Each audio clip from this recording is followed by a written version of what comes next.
জন্য নতুন খেলনা কিনে আনেনি। না, এই খেলনাগুলো অনেক পুরনো হয়ে গেছে। এগুলো নিয়ে খেলতে আমার আর ভালো লাগে না।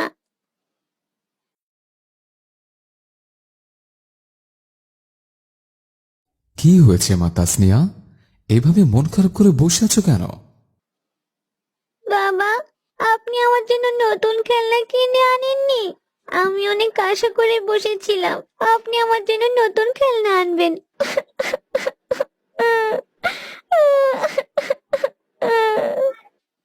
মা, তোমার তো অনেক খেলনা রয়েছে, তুমি তো ওগুলো নিয়ে খেলতে পারো।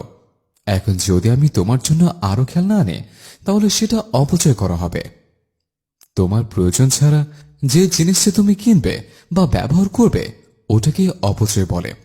এমন অনেক বাচ্চারা আছে যাদের কাছে একটি খেলনাও নেই, কিন্তু দেখো, তোমার কাছে এত খেলনা থাকা সত্ত্বেও তোমার মন খারাপ।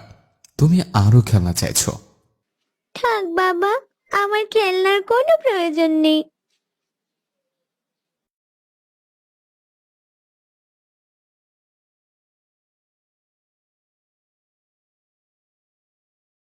না, মেয়েটাকে তো কোনোভাবেই বোঝাতে পারছি না। তোমার সৃজন মাঝে খুঁজি তোমায়, কাননে ফুলেরা হাসি এ কি, স্নিগ্ধমায়। ঘরে কেউ নেই, অথচ ফ্যান লাইট জ্বলছে। তাসনিয়া, কোথায় তুমি? আসসালামু আলাইকুম বাবা, এই তো আমি এখানে, একটু বাইরে খেলতে গিয়েছিলাম। ওয়ালাইকুম আসসালাম। বাইরে খেলতে গিয়েছিলে তো ভালো কথা, কিন্তু এইভাবে ঘরের ফ্যান লাইট জ্বালিয়ে কেন গেলে মা? এগুলো কেন বন্ধ করলে না? আসলে বাবা, আমি ভেবেছিলাম একটু পরে চলে আসব, তাই আর বন্ধ করিনি। মা, এটাকেই অপচয় বলে। তুমি কি জানো, পবিত্র কুরআন মাজিদে এই অপচয় সম্পর্কে বলা হয়েছে, অপচয়কারী হলো শয়তানের ভাই। আস্তাগফিরুল্লাহ। ঠিক আছে বাবা, এরপর থেকে আমি আর কখনোই ফ্যান লাইট জ্বালিয়ে বাইরে যাব না। পরের দিন সকালে সবাই একসাথে নাস্তা করে, কিন্তু প্রতিদিনের মতো তাসনিয়া খাবার নষ্ট করলো। তাসনিয়া মা, এভাবে খাবার অপচয় করতে নেই, কারণ খাবার আল্লাহ পাকের নেয়ামত। আমাদের প্রিয় নবী হযরত মুহাম্মদ সাল্লাল্লাহু আলাইহি সাল্লাম বলেছেন, তোমরা যখন খাবার খাবে, তখন তোমাদের আঙ্গুলের ফাঁকেও যদি খাবার লেগে থাকে, তবে তোমরা সেটাও ফেলবে না। আর যে পাত্রে খাবার খাবে, সেটা পরিষ্কার করে খাবে, কারণ তোমরা জানো না যে খাবারের কোন অংশে বরকত থাকে। তুমি জানো মা, কত মানুষ আছে যারা খাবারের জন্য মানুষের দাঁড়ে দাঁড়ে ঘুরে বেড়ায়, তবুও খাবার পায় না। বাবা, এমন মানুষও কি আছে যারা না খেয়ে থাকে? সামান্য খাবারের জন্য আবার কেউ কষ্ট করে নাকি?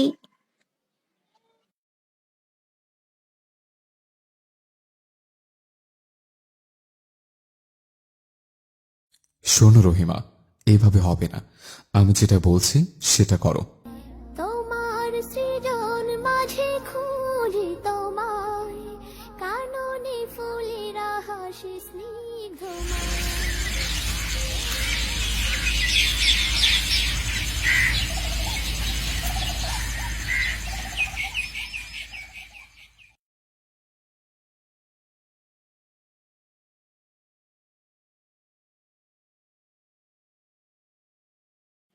মা, আজকে একটু পানিও নেই।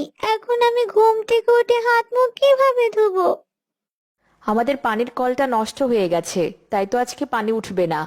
আজকের দিনটা কষ্ট করে চলতে হবে মা, কিচ্ছু করার নেই। এতদিন কত পানি ফেলে নষ্ট করেছি, আর আজকে এক মগ পানিও নেই, যেটা দিয়ে সকালবেলা অন্তত আমি নিজের মুখ ধুতে পারি।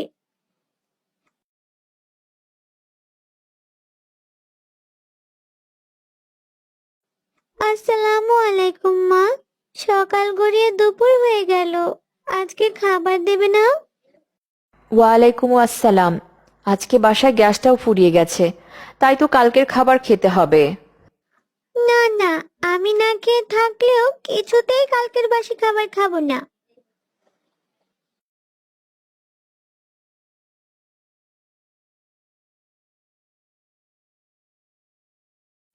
আর পারছি না, খিদে পেয়েছে। জেদ করে তো মাকে বললাম না খেয়ে থাকলেও কালকের বাসি খাবার খাবো না, কিন্তু এখন মনে হচ্ছে ওই বাসি খাবারটা পেলেও অন্তত আমার পেটটা ভরবে। গিয়ে দেখি সে খাবারগুলো আছে কিনা।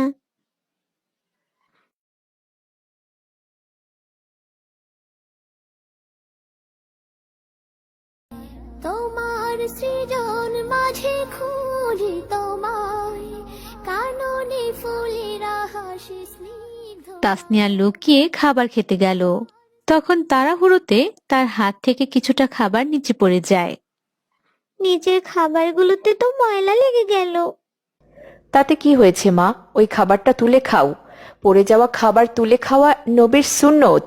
আমাদের প্রিয় নবী হযরত মুহাম্মদ সাল্লাল্লাহু আলাইহি ওয়াসাল্লাম বলেছেন, কখনোই কোনো খাবারের অপচয় করো না, কারণ অপচয়কারীকে আল্লাহ রাব্বুল আলামিন পছন্দ করেন না।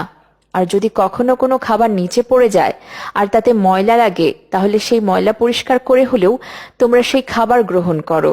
এতে আল্লাহ পাক তোমাদের উপর সন্তুষ্ট হবেন। আসলে আজকে আমি আমার ভুল বুঝতে পেরেছি।